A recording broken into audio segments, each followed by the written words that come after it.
We are alienated animals. What does it mean? Animals don't wonder who they don't wonder why they are here. But that's exactly what we do. That's exactly what this institute is about. So how do we find the right books? How do we find truth? How do we find knowledge in this information, in this universe of information? I know this problem. In my studio, I have a computer with a database with 2 million images. Of course, I don't really have an idea. I don't have really an idea how to navigate in this database. I don't have a concept of the identity of 2 million images. How can I?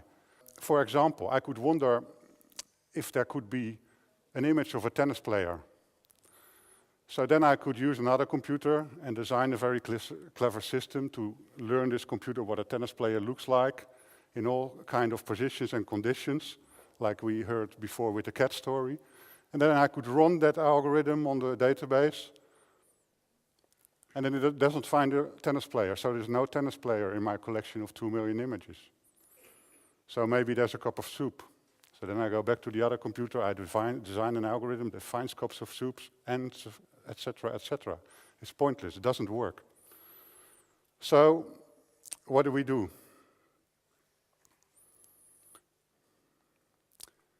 We as a culture took another turn.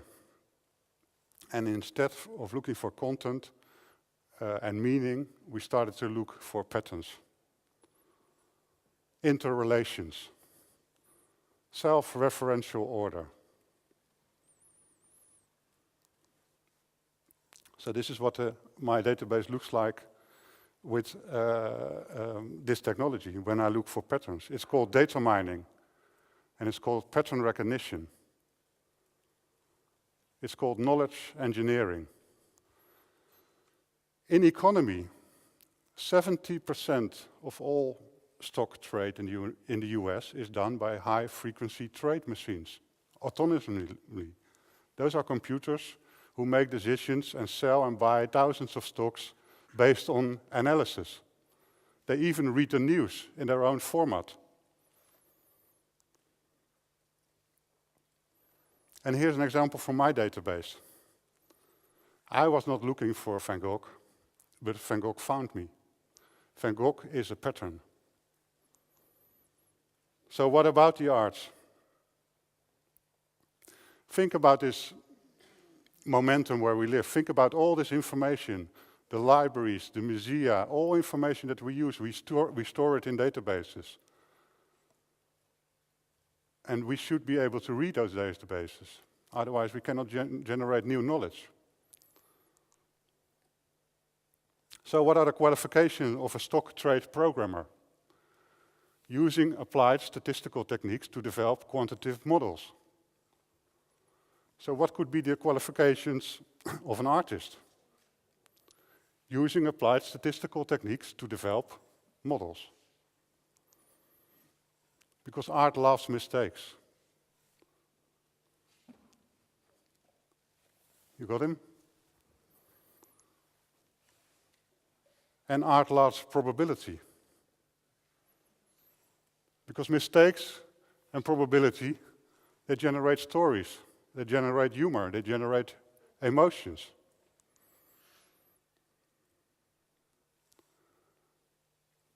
So this is what could happen with Vermeer.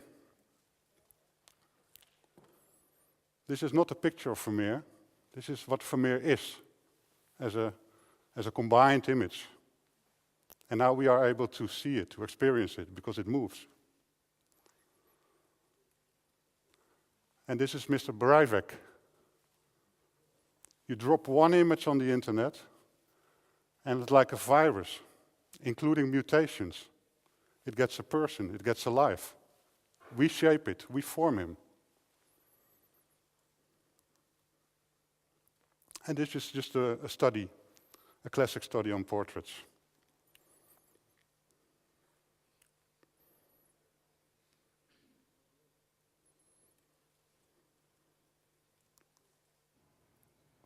So I call this a database art. And this database form of art could generate additional information on existing disciplines. So take, for instance, art history. If you have a museum with all kinds of landscapes, it's logical that you exhibit them by putting them on the walls. And actually there is interactively, because you go from room to room and you can experience all these paintings. But there's other ways to experience paintings. You can put those paintings in a database. And you can explore these paintings, if they are in a database, interactively. And what you see here is a work where all these paintings, when you enter the room, they split open, and underneath the horizon, there's another horizon. And you see all these momentums of art history next of each other. It's not an alternative for classic art history, but and it's also not an alternative for a classic exhibition, but it's an addition. It's additional knowledge. Or take this work. I made this for the Photo Museum in Rotterdam.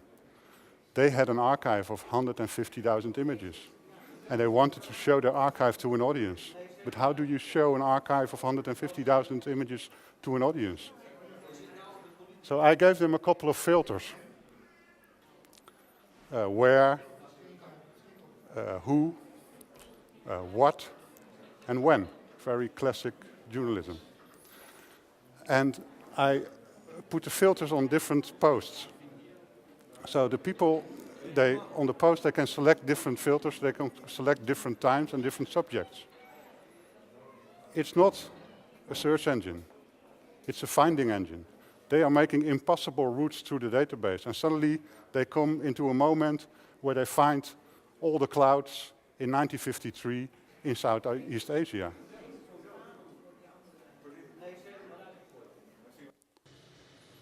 Or take this work. This is database art on football for FC Valencia.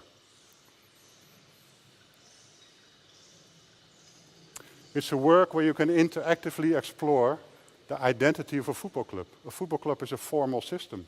Every football club shares the same system, but they are all different and they're all very specific. Take Ajax Feyenoord. They're not the same, they have a different identity, but where is it hiding? And how can you feel it?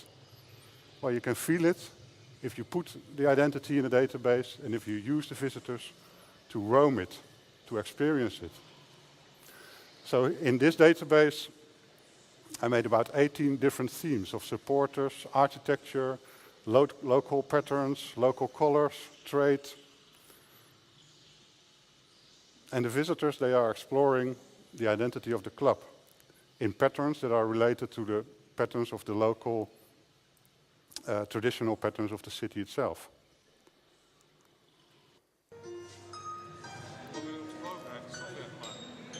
Another finding engine, as opposed to a search engine.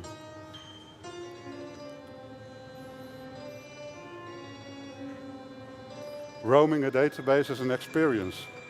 This software tries to link images which are similar and puts them behind each other, linear, so to create a sort of real-time live movie.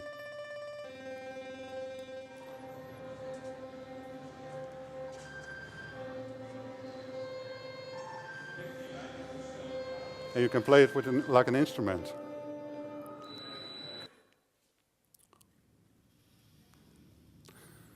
And this is database art on memories. This is a work I made for the city of Enschede, where there was this firework explosion in the year 2000, where the whole inner city was blown away. And I collected the images of the people who used to live there, and I brought back these images into a room, and I invited the people to roam it. And this is the most basic methodology of organizing and reorganizing a database. You take all the images, throw them in the air, and when they come back, they have a different order. And different order tells different stories. This is what art has been exploring, all art history. And on the news. In this system, I connected the computer with satellite television with about 30 international different channels. And I asked the computer to look for similar images. And it does it very well. On the top ranking, the images are actually similar. The only thing that's different is the logo, but they are not so interesting. The interesting things happen when you go down in the bandwidth, when they start to differ. And that's when people start to laugh or they are shocked and things are happening. But the funny thing is, nobody ever thought of that joke. It's a probability joke. And this is something which is underlying our culture. This is a sort of methodology which is called knowledge engineering. And in a lot of sciences it's applied. And the arts can learn actually a lot from those sciences. And this is why.